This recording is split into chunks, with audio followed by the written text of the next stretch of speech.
Today we got as Adam Rosenfeld.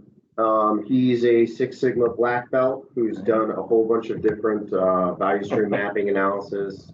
And he was telling me about the fact that he's done a Gage R R at another company where it resulted in a recall on a product that they had to deal with and probably cost the company a lot of money. Superficially real money, but probably actually saved them from a liability standpoint a ton of liability costs. Like if it could move forward and then actually gotten sued, like it probably would have cost them a lot more than $1 million. So it cost them $1 million in manufacturing costs and like lost product. But like from a liability standpoint, they probably would have been sued into bankruptcy if they didn't. So I would spin it as you saved them rather than cost them. I definitely cost the manufacturer. Yeah, they were not too happy with me, but I protected my company, which is your job. Yeah. All right, so I had never really heard of a Gage R R before I started Googling after he told me about it. And it's a pretty straightforward analysis of variance technique that's used in manufacturing. Yep. It's pretty cool. I'll let you go from there. All right. Just another sound check here. You guys can hear me okay? Someone speak up. Yep, we can hear you, Adam. Excellent. So just so you know, I'm going to be talking about the time I spent in forensic toxicology. So in forensic toxicology, we're testing for drugs of abuse. And the way you test for this is with oral fluid and urine and hair. And this is why my wife really hates when I talk about these things at parties. She always just wants me to stop. But I find it really fascinating. And so we're going to be talking about some oral fluid here. So like all the drug testing stuff that we do, marijuana, cocaine, and heroin, all the good fun stuff we were testing for and finding out people were using it. So let's jump into a little, just give you an idea of what is Gage R R. So Gage stands for repeatability and reproducibility. So whenever you manufacture a product, you don't want variation, right? So there's product variability that you're trying to get rid of. And you can see here I have a graphic of a bolt, right? We've all seen bolts. And a bolt manufacturer wants every bolt to be the same length. But you can see there's all different parts of this bolt, right? There's the diameter of it, the thread length, the body length, and they want to produce this product to be consistent. But to do that, they have to measure it consistently. But there's also measurement variation. So if you have two people measuring this bolt, they could actually measure different sizes for different parts of the bolt. So not only do you have to eliminate your product variability, you have to eliminate your measurement variability. And this is where the whole Gage R R comes in. This is how you use this tool and you set it up. Now, I don't have access to an incredible statistical tool here, so I had to do some recreation in Excel. But we're going to see that later on. So this is your basic understanding of Gage R R. And at the time that this occurred in 2011, I had a basic general understanding of Gage R R.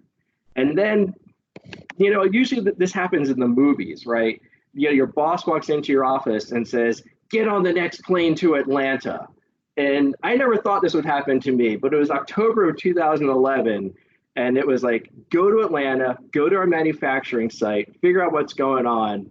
And the story I'm going to tell is basically this manufacturer had to take $1 million loss. And it was like, it wasn't my fault, but it was like, well, you're the one that made us do this. Yeah. So let's jump back in time. So I worked on a lot of projects when I was in forensic tox. And the big project that followed me for half my career was this oral fluid collection device called Oralese. This is long since discontinued. No, this is up and running. You can go for an Oralese test right now. We could, it is in it. We had a bump. So a lot of products have recalls. They don't go out of business. Gotcha. We had, so whatever this problem was, it's been long. Yeah, this is well in the past. This is 2011. Yeah, we got through it. Well, there's recalls all the time. Yeah. So I started off with a patent, and I had to prove the feasibility. Can this product collect enough oral fluid and and dispense that oral fluid into a container and then be able to test that oral fluid for these drugs of abuse. So is it feasible? Can we manufacture it? Will the FDA clear it? And then how do we market this? Okay. So that took 6 years. And the FDA part of it, it was actually very interesting. And of course, the manufacturing was very interesting. It looks really simple, but it's amazing the complexity. So let's look at how this product is used. So it's essentially a sponge on a stick, and it has some blue dye. And you take the sponge part, someone puts it in their mouth, takes about 3 to 4 minutes, and then the blue dye wicks past a window so that you know you've collected enough oral fluid, and then you eject that sponge into a tube and you close it and ship it off to a lab. It's simple, right? I mean, it's a sponge on a stick. Yeah. But in manufacturing it, does the sponge have rough parts? Does the plastic have a burr? Is it going to cut the person's mouth? Is the sponge going to break in their mouth and cause a choking hazard? The sponge has to be strong enough to not break in your mouth, but to break off into the tube. Is the tube strong enough? Is the tube water sealed tight? Is the tube going to transport? And all that has to happen. And by the way, like marijuana, THC, is a really sticky molecule and it loves plastic. So you got to keep that from just getting sucked to the side of the plastic container and sticking there, and everyone comes up negative. So you have all these challenges. It's just like 2 components, but there's like, it's so complexity. Party, your wife would be like, all right, all right, cut it off. Enough oral fluid. That's not politics. Exactly, yeah. All right. So there's a lot of dimensions. To even something so simple that looks so simple from the outside. And let's just take a moment and look at this vial that we have. So this vial has a flip lid and it contains buffer solution. So basically it's a chemical that's going to keep everything fresh, right? So we have this buffer solution so the oral fluid doesn't basically start to rot as it's being transported, and it locks in if there are any drugs of abuse, it's going to lock them in so they don't dissolve and disappear. Now, a little foreshadowing here, if you look carefully at the label, it contains 2 milliliters of buffer fluid. Now, the FDA really cares about labels. If your label says it, it better be accurate. So what's the deal with the buffer solution? So we had a tolerance on our buffer solution of 1.9 milliliters to 2.1 milliliters. Okay. And this is really important because we're adding 4 milliliters of oral fluid. So the volume is important because when you think about the math, we're looking for 50 nanograms of THC. That's marijuana for those of you that have lived very clean lives. Never heard of it. So what's a nanogram? Because I'm positive you've never ordered anything in nanograms, right? It's a billionth of a gram. Okay, so a grain of salt is 58,500 nanograms. Yeah. Yeah, so we're looking for this very, very tiny thing. So we better know how much fluid, we're extracting and how much is there to, allow our machinery and everything to work properly. So if there's a disproportionate amount of buffer fluid, it's going to throw everything off, basically. Exactly. If there's too little, we could get incorrect results. And if there's too much, we could get incorrect results. Because your calculation has a base assumption it's between A and B. Exactly. All right. Exactly. So it's launch day. We're stockpiling our warehouse. Oh, sorry. Wait.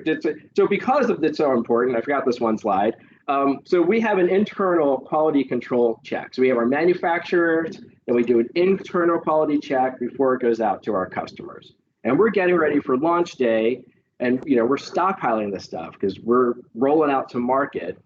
And so I manufacture some vendor that your company yes, we've outsourced. Yeah, we've outsourced to a manufacturing plant that does plastic injection molding, Yeah. and they're going to take care of, we get a final finished kit from our And manufacturer. I assume it's like a white coat lab manufacturing type place. It's a clean room, Yeah. exactly, with like, you walk in, they blow all the air on you, Yeah. you get on your clean suit, you walk into it. So this isn't like a dog food processing. No, plant. it's This is far like a from that. laboratory. This is processing. laboratory, yeah. And the manufacturing of this is actually, it's like 90% full automation. It's robotic arms building these kits with one human being doing a visual quality check at the end. And they pull so many products out per hour and run it through their lab to make sure that everything is correct. Gotcha. So, from our standpoint, like we got this nailed down. Like we are solid. You hired a really good manufacturer. Exactly. We are ready to launch. We're good. I'm checking in with our internal quality control, and they've actually very casually mentioned to me that some of the buffer fluid is out of range, so they put a few kits aside. And I'm like, ooh, like timeout. Like, how many kits did you put aside? How many kits did you test? 7. It's just 7. Yeah, just 7. How many Yeah, tests? 10. yeah. It's like, and it's also really hard to test 2 milliliters of buffer fluid in a container. It's like if you ever try to pour all the water out of a glass, like the water kind of sticks to the side. Exactly. And 2 milliliters is not a lot. And so, we were trying to extract the fluid to measure, we were trying to weigh them, but then there's also variation in the plastic tube. So you get that variation.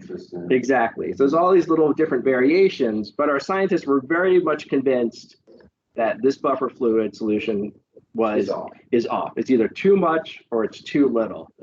And they're not reacting, not like I was reacting. So I start, talking to our lead scientist, and I'm going up the food chain here, talking to more and more people. Like, I really think this is a problem. And I'm thinking about this warehouse of inventory that we have, because at this point we had a lot of this stuff. Like, we're going to market, we're rolling out, and the more people I'm talking to, and finally I get the request, get on the next plane to Atlanta, like we need you there now. I'm like, okay. Like, forget all the rules about travel, forget everything, just put everything on your Amex and get out there. So by this point, we'd notified the manufacturer of what we'd found. They had everybody working and scrambling and expecting my arrival. So we now know the problem is the buffer solution. So I show up at the manufacturing site and they say, we got this. We have figured out, we have a solution that will allow us to detect the good from the bad. So don't worry about it. We're going to send people to your warehouse and they're going to sort the good from the bad. And I'm like, okay, how are you doing it? Exactly. That's great. How are you going to do this? They go, we made a tool. Of course they did. So they took an aluminum block. Well, I put that there for scale. The quarter's there for scale. They made a lot more sense. Yes, they made that aluminum. I meant to bring it down. I forgot to bring it down. They took an aluminum block and they cut a notch in it. And they said, we're going to hold the tube into this notch. I love your face right now, Keith. And if the fluid is above the line of this notch, there's too much. If it's below the line of this notch, it's too little. And we can accurately, we will send 5 people to your warehouse. They will work all night. They will go through every single kit. And these kits are like in packaging. So like, no, we don't have to open the packaging.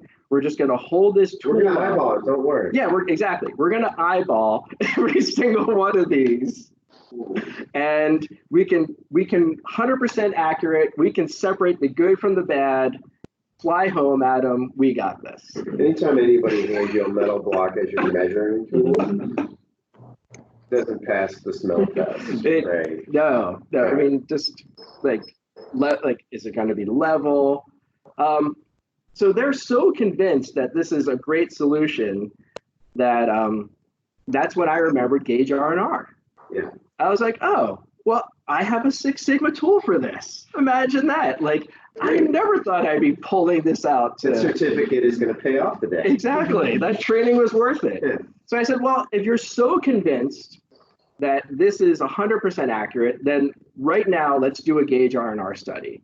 So I teach them what that is. And for those of you who, like, this is the whole point of this. So this is just, I did a lot more specimens than this, but let's just, for simplicity's sake, I made 5 good, so 100% accurate 2 milliliters of buffer fluid, and 5 bad, so variation between less than 1.9 and more than 2.1. So those are labeled. Only I know the good from the bad. You know which ones are which. I know which ones are the which. Testers don't. The testers don't. Right? So you're testing their testing. Exactly. Can they measure accurate? Yeah. Like, can they do it? Can they say what they're going to do? And of course, it was more than 10. Yeah. So, again, I was like, you train these 2 testers. Give me your best testers. Here's the test. You want them to be right. I mean, let's be real. Yeah. You want them to be good at this. Absolutely, because that would make my life much better. It would make their life. Saves everybody money. Saves, you have yeah. a legitimate product. Exactly. Yeah, we've been bragging to the marketplace that we got this great thing, and some of our biggest customers already have it. Like, this is the big day. This is the wedding day, and we just found out that the food's all poisonous. Yeah. So we set up this test. So I have the part number, and then operator 1 goes through, and basically, if you think it's good, it's a 1. If you think it's bad, give it a 2. We go through, and each operator, independently is rating every single one. Yeah. And then, of course, we have, the expert, which is me. I know which is a 1 and which is a 2. And can you guys guess what happened here? Well, obviously, the difference. Right. Yeah, obviously, it's basically they were like flipping a coin. Now, this isn't the real data, obviously. I was making this up. In principle. But in principle, yeah, I mean, 40% accuracy is not what you want to bank your drug test on, right? Yeah. You don't want someone a good person who's never used drugs in their life to test, to have a false positive, or a person who has abused drugs their entire life to get a false negative. School bus. Yeah, exactly. Yeah, and this is for like DOT jobs. They're losing their job over the fact that your test isn't good. Right, or getting a job and putting the public at risk. Right, really bad. So I'm like, basically, guys, your testers might as well flip a coin, because that's the level of accuracy that we have according to this Gage R R. Now, at that time, I also had Minitab, so this analysis looked much more like authentic with p-values. It looked like you knew what you were doing. Exactly. Here's the ANOVA, and I really had all the evidence I needed to say your solution is not going to work. And I'm in this big manufacturing facility. I'm the only person who knows this, and now I have to go to the boardroom where they have called every single person in to hear my final report. And you can imagine what that moment was like for me. You work here now, so. Yes, exactly, yes, time has passed. So I gave my report, they were not happy. They were not happy. It was one of the few times in my life I've been escorted out of a building. Seriously? Yes, it was. Thank you for this report. We now need to speak internally about this. We would like you to leave. Do we ignore this guy and risk the litigation, or do we accept his results and take the massive loss? Exactly. One muscle individual We'll see you out. Yeah. So like calling my boss from the hotel room, like, you're like, the presentation went well, well, it was not well received. It was not well received. Yes. And so, I haven't made up this whole story. Here's the official recall notice from the FDA. So this is public record. This is forever in the record about this issue. So yeah, It is what it is. it is what it is. Mistakes happen. They happen all the time. Like, was it Toyota just recalled like 1 million vehicles over something? Yeah, I mean, So- and it's honestly like when you get those recall notices on your vehicles, like how many times have you gotten one of those and you read it and you're like, seriously, there's a 1 in 10,000 chance that my belt buckle might misfunction Yeah. if I have a car seat in the rear and it's facing the wrong direction. I'm not going to take my car in for service on this. Yeah. Like, There's a lot of times those things just get kind of blown over, but from a like statistical standpoint, one death on something like that is too many. So they have to do it, you know? Yeah. Yeah. Yeah, that's fascinating. I think this is the first time I've ever met somebody or at least had a conversation with anybody that dealt with this. I wish Andy Riscavage, who's a guy who I invited to this. He's been a couple of times, but I wish he was actually here because he worked for the FDA, and he could have given the perspective of like how this stuff works on the other side of the fence when they get a notification from a manufacturer, from a company that they found a problem like this, and how they handle it. But it sounds like they mostly just require you guys to send out a notification. So no, there is follow through. So you have to report to the FDA all your findings. And then they send an inspector out. And then you have to prove to that inspector that you put in. Found a problem. You found the problem and you put controls in place. Right. Well, they like to call it permanent corrective action. Yeah. So, and then you are running ANOVAs for a long time to keep proving that you have resolved that problem. Gotcha. Maybe you could talk about ANOVAs a little bit. Sure. What that is. So, well, it's an analysis of variation. So, well, I'm not really prepared to run one for you, but it's basically showing that just to go back, and your variability has reduced to the point that you are consistently producing the same thing over and over again. So, so basically the goal in manufacturing is to reduce your standard deviation. You know what standard deviation is? Yeah. So like if the expected value is 10, if you have a manufacturing process that's between 5 and 15, you have a standard deviation of 5. Right. And the goal in manufacturing is to get that number as low as possible from an accuracy perspective. And the analysis of variance essentially is how you establish what that range is and measures it consistently. And in theory, if you have a good manufacturing process, one, it's really low, and two, you're consistently checking it to make sure that it stays low. And it's very similar, like we do kind of like what BDA is doing an analysis of variance, except for our manufacturing is the data that comes out of it, right? And the analysis of variance is essentially to identify any variance that's introduced as a result of the administration of the scales. Yeah, exactly. In fact, honestly, you kind of gave me an idea to modify the sales pitch on BDA, because if we start treating it more like a manufacturing process, then it might actually be an easier sale. More tangible. Much more tangible. Yeah. You're working off of a p-value of like 0.05. What is our accepted variance on a data product? And the thing is that is incredibly open to debate, very open to the debate. And in some, studies and some specific indications, the acceptable variance level is incredibly low. Like in cardiology, like it better be dead on, right? Yeah. But when you talk about like the mental health fields, like the neuroscience stuff, like the variance allowance on an MDD scale is incredibly high, right? Like you could be pretty far off because, depression in one guy is not, going to look the same as depression in another guy. So the variation there is going to be incredibly high. So I don't know that there's acceptable tolerance levels on each one of those scales that's firmly established. And that's part of the problem with the data collection on some of those things. Well, yeah, I can assure you there isn't. Yeah, there isn't, Alan. No. Luckily, we have Alan, and Alan knows this stuff. Yeah. Would you agree with what I said, Alan, or? Well, decreasing variance, that depends, because over the course of the trial, the variance actually should grow to separate between the two. So it is some sort of variance that we want to decrease, but not necessarily the overarching one.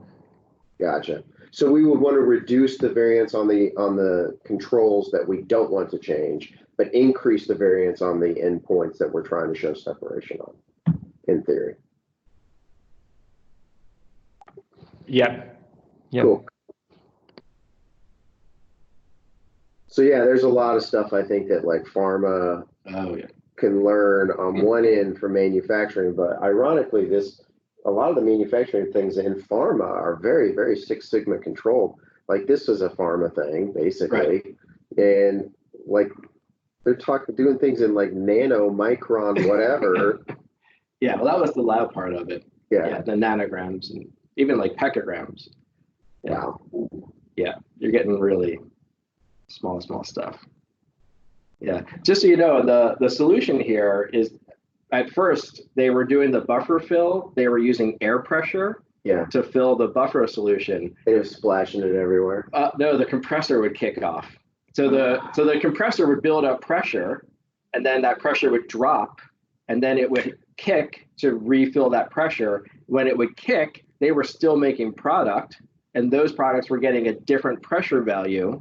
So we got a different. That's why the variance. That was causing the variation. So did that identify that fairly quickly, or was that? Yes, that was identified very quickly. But then they had to move to basically like a syringe plunger type of distribution method. That way, they're able to consistently distribute the 2 milliliters every single time. So not only do you have to recall all this product and dispose of the product, and the FDA is now set up like, we're going to inspect you this year and next year. Oh, and the year after that. But then you have to look at your equipment and make those modifications and make those changes and roll out again. So in this case, the product had been shipped already. Right. So we had to go to customers. You had to report this, and you had to go back to the quality. You had to do the recall and everything. Yep. How do you think they would have handled it internally if it hadn't shipped yet? Well, no matter what, you legally have to go to the FDA because you created an FDA cleared device. Yeah. So, if let's change our scenario a little.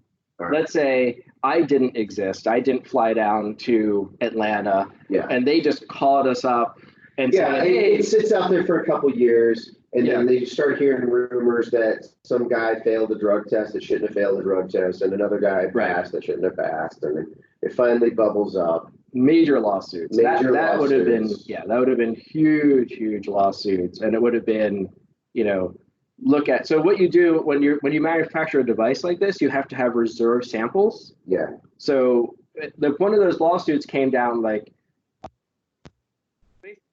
crashed the school bus. They tested positive for drugs. Why did their drug test come back negative when they admit to being a habitual user? The company gets sued. We go back to the reserve product and we test that. That gets tested by an independent lab, and now that comes up as bad. Then everybody's liable for insane amounts of money. Yeah. All right. So that's you don't do your thing and it goes out to market. That would have been the scenario. That could have been. Yeah, that's definitely a possible scenario. The other possibility is nobody ever knows. No, exactly. But seems unlikely given the volume of what you were doing and what you were doing and the stakes involved. Yeah. So then the other scenario is you identify it internally.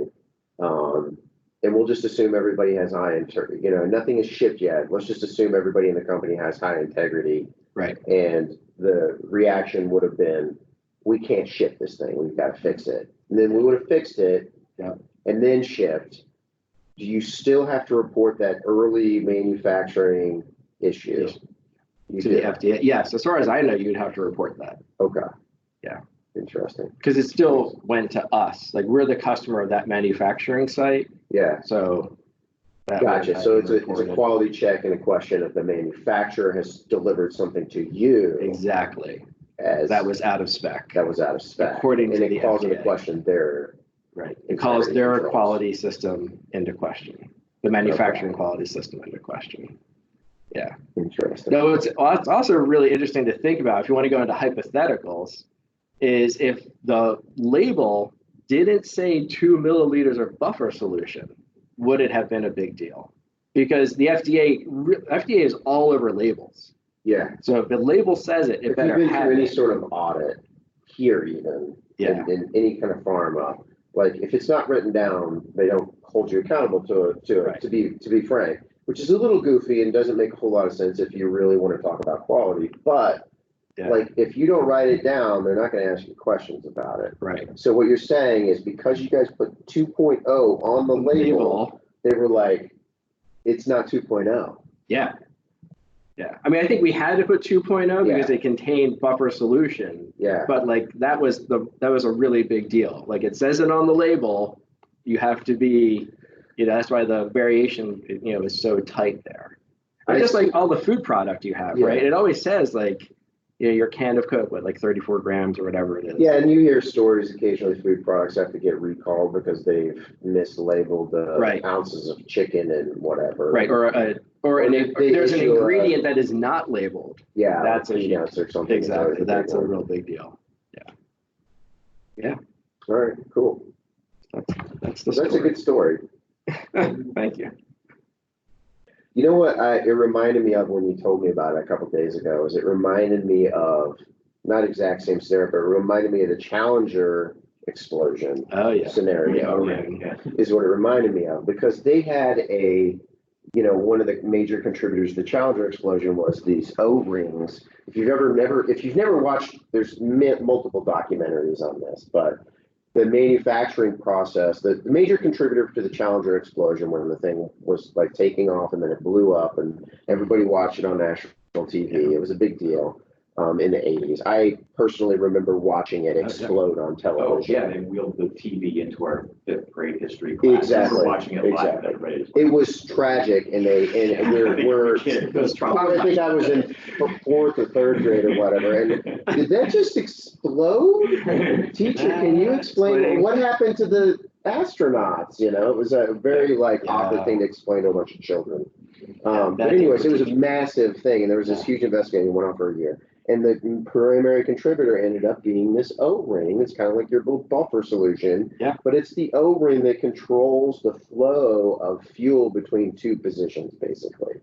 And there was a tolerance level for failure that was set on that O-ring. And it was like, and I'm making these numbers up. Please Google it and judge for yourself. But it ends up being like 0.000001, like 1 in a 100,000 of these things fail.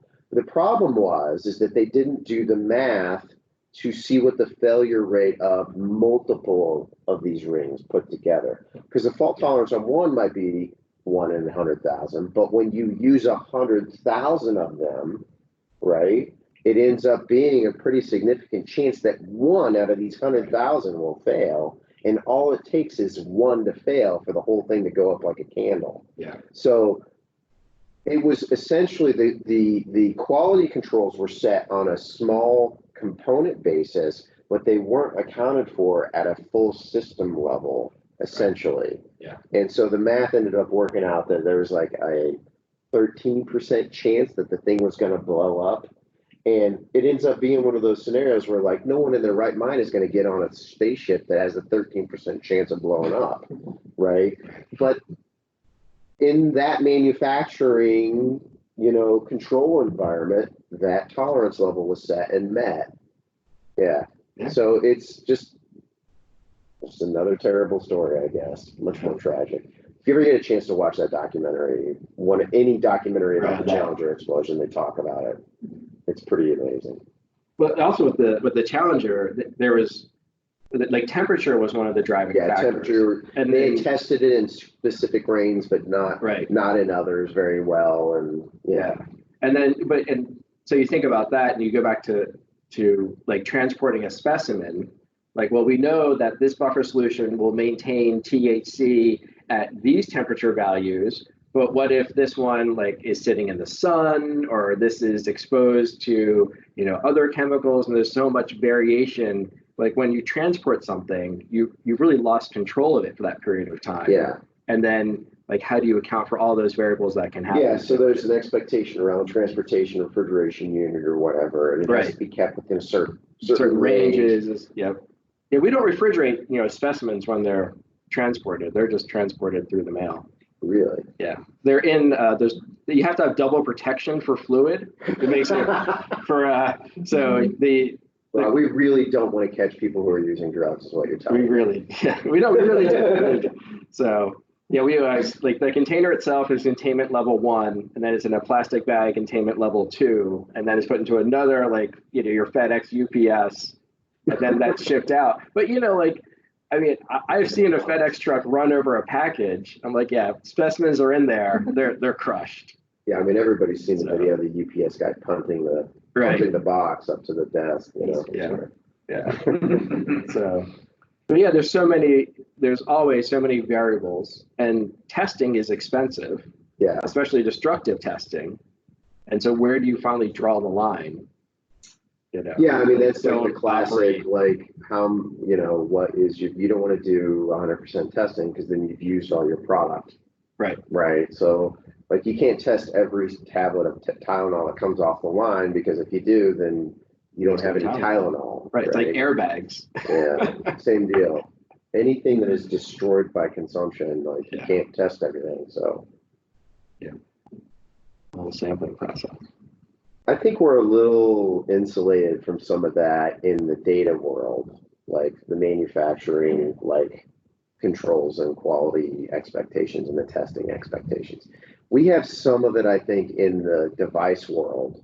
So like in fulfillment and logistics, we have a lot of controls, especially on, in the new warehouses around containment and around all of those kinds of activities, like the expectations for handling devices, how they're stored, how they're handled when they return, whether the devices are backed up and like, the SIM cards are put in a specific location, and there's a whole bunch of controls around those things.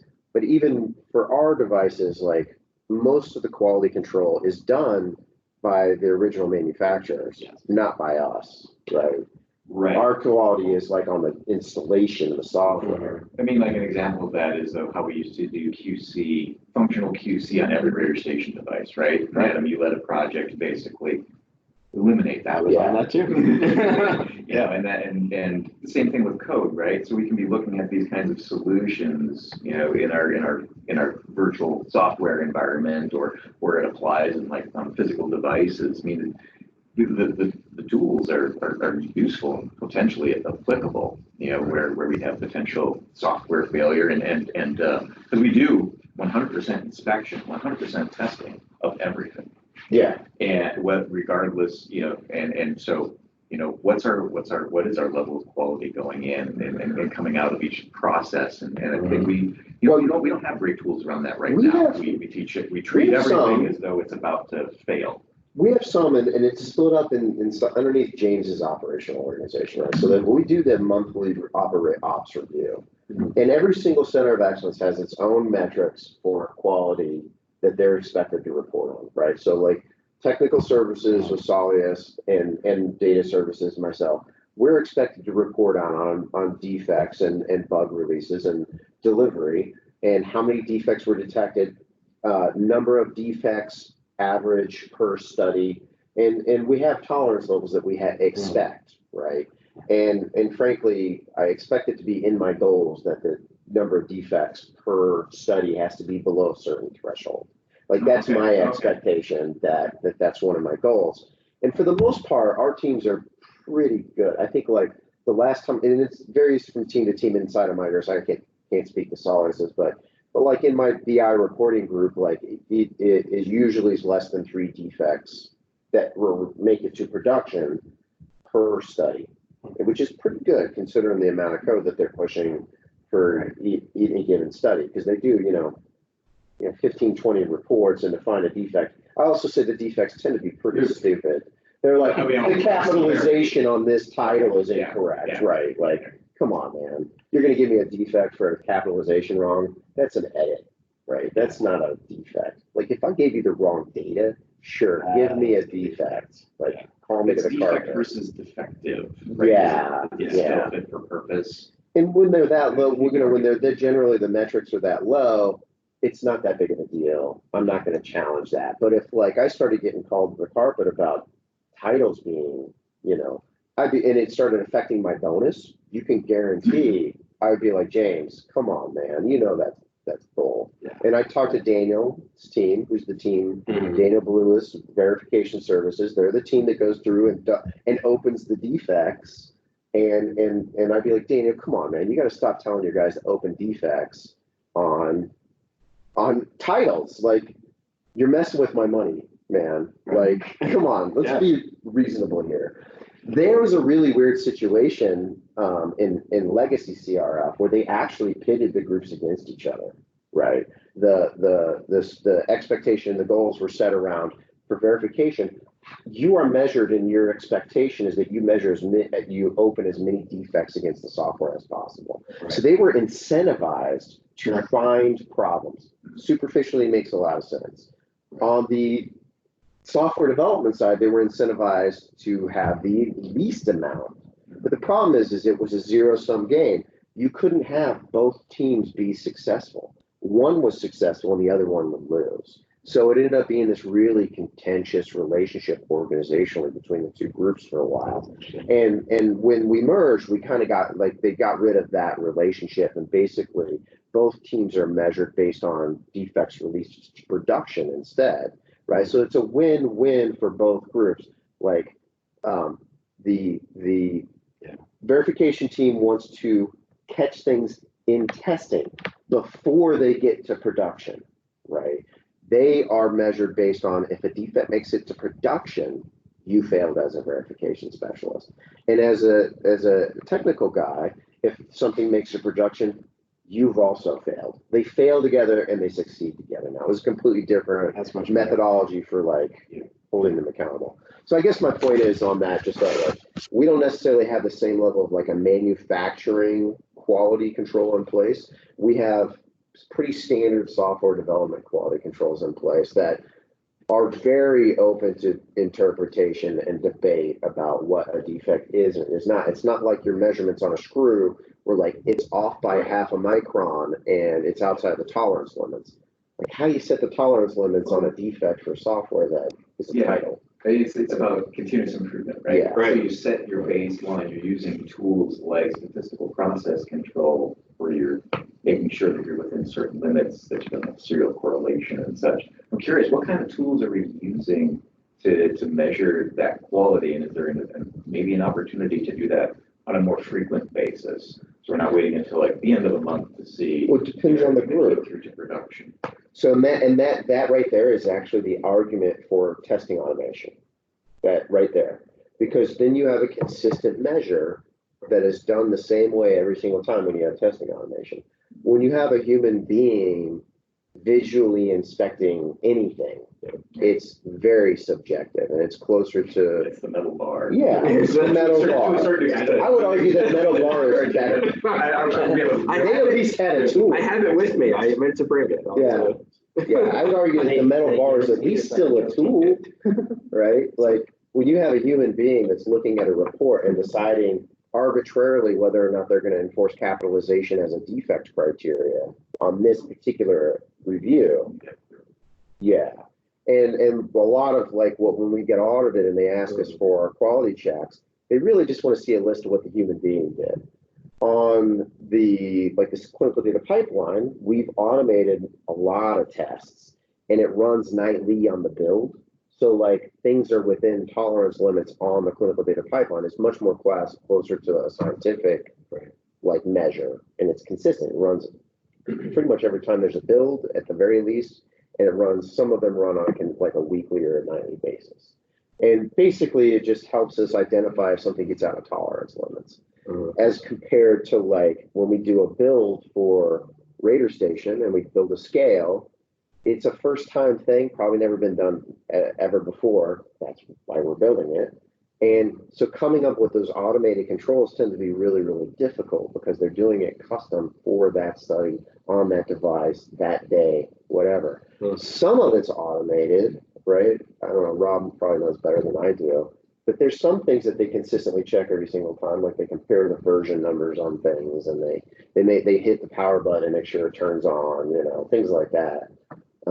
But as far as automating, how do you confirm that the custom EDSS scale has met the specifications that were outlined in the requirements document on this specific study?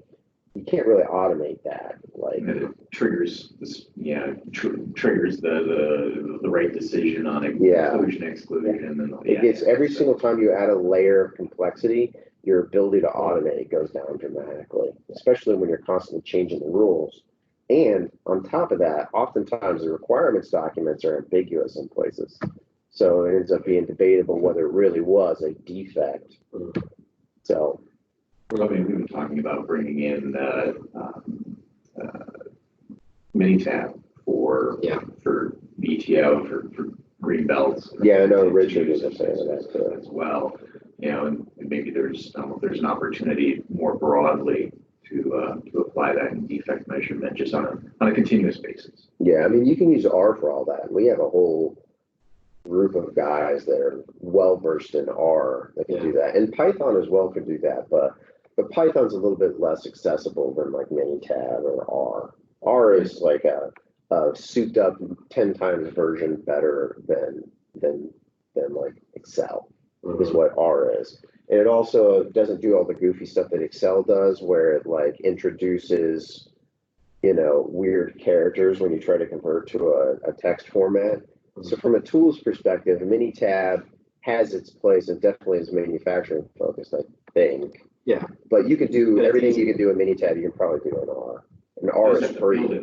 You have to build it in R. Yeah. There's probably packages. Yeah. There is a package. I actually, in the process of looking at Gage R R and R stuff over the last couple of days, I did find an R package that straight up does a Gage R and R. Like you just pass it the data set and it spits out 7 charts for you to look at. And when you have that, it makes it wonderfully easy. So, is there any questions or anything on the phone? We've been kind of just chatting.